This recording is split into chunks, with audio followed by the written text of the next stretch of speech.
नमस्कार, मी प्राध्यापक डॉक्टर विकास खिलारे आपणा सर्वांचं भविष्याने कार्यक्रमामध्ये पुन्हा एकदा स्वागत करतो। आज आपण मिथुन राशीतील गोचर गुरुची मीन राशीच्या लोकांना काय फळे मिळतील हे मी तुम्हाला सांगणार आहे।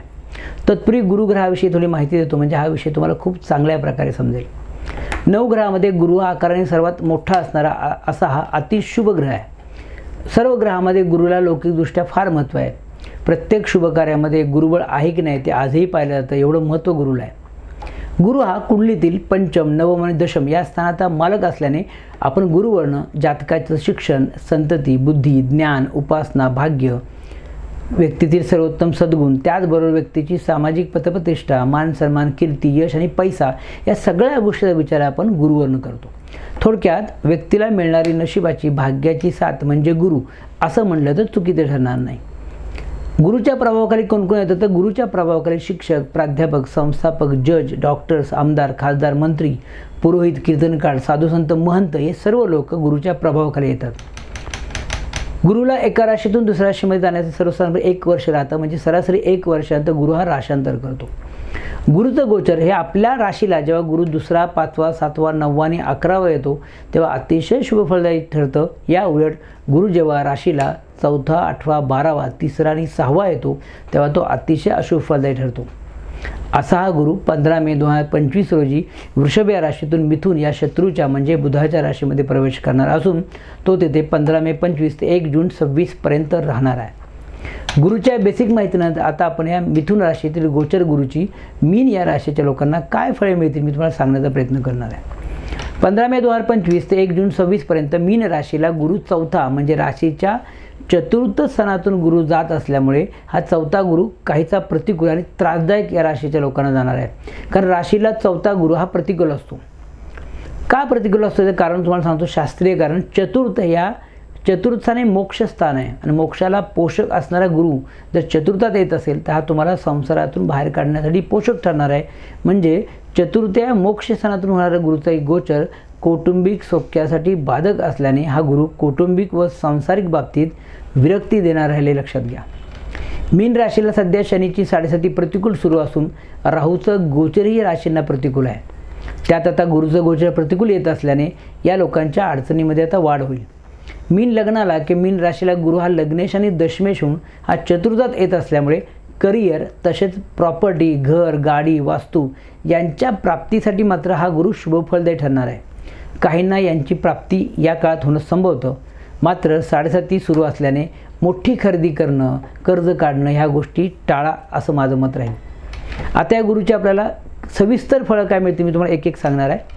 हा गुरु या लोकांना आता संघर्षातून हा गुरु आता 4था गुरु ह्या लोकांना आता मीन राशीच्या लोकांना आता नशिबाची साथ म्हणावी तेवढी देणार नसल्याने प्रत्येक कामामध्ये या लोकांना संघर्षाने यश मिळणार आहे।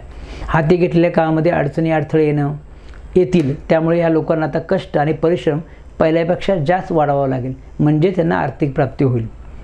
चतुर्थातील गुरु हा मानसिक व कौटुंबिक सुखामध्ये कमतरता देईल।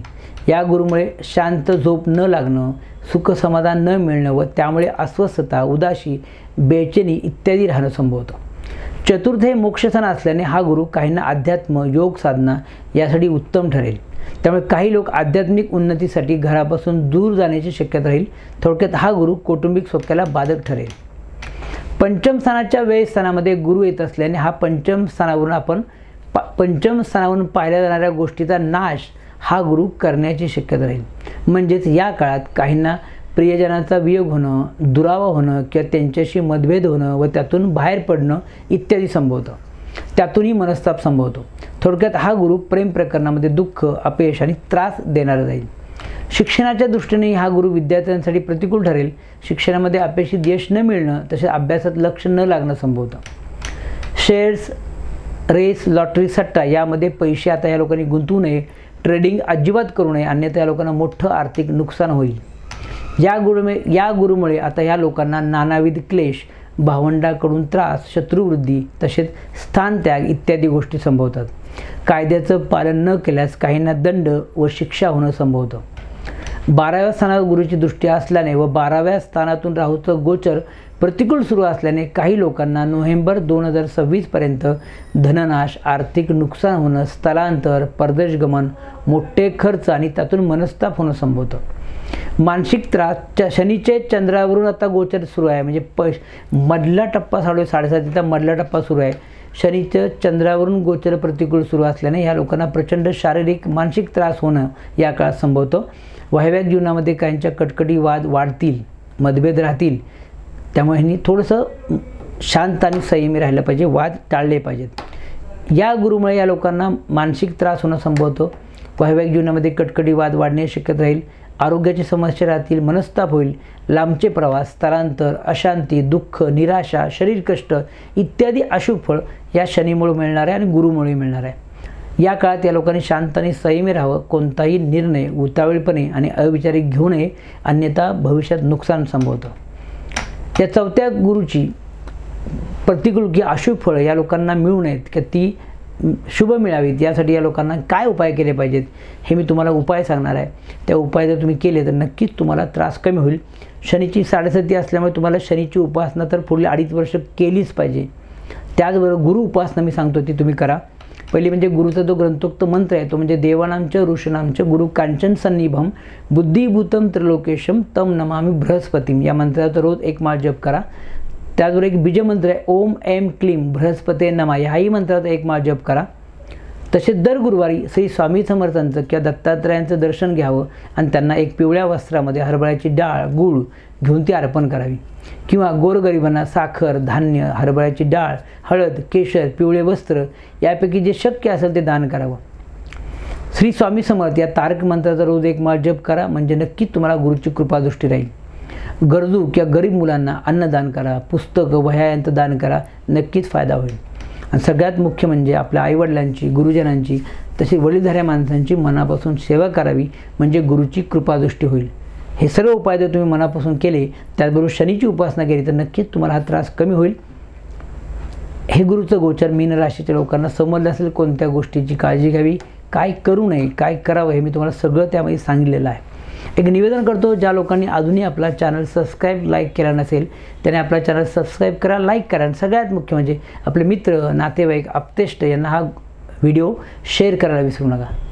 त्याचबरोबर ज्या लोकांना माझ्याकडून ऑनलाईन मार्गदर्शन किंवा कन्सल्टिंग हवी असेल, मी डिस्क्रिप्शनमध्ये माझा व्हॉट्सअप नंबर दिलेला आहे, तुम्ही मला व्हॉट्सअप करा, तुम्हाला नक्कीच ऑनलाईन मार्गदर्शन करण्याचा प्रयत्न करेन.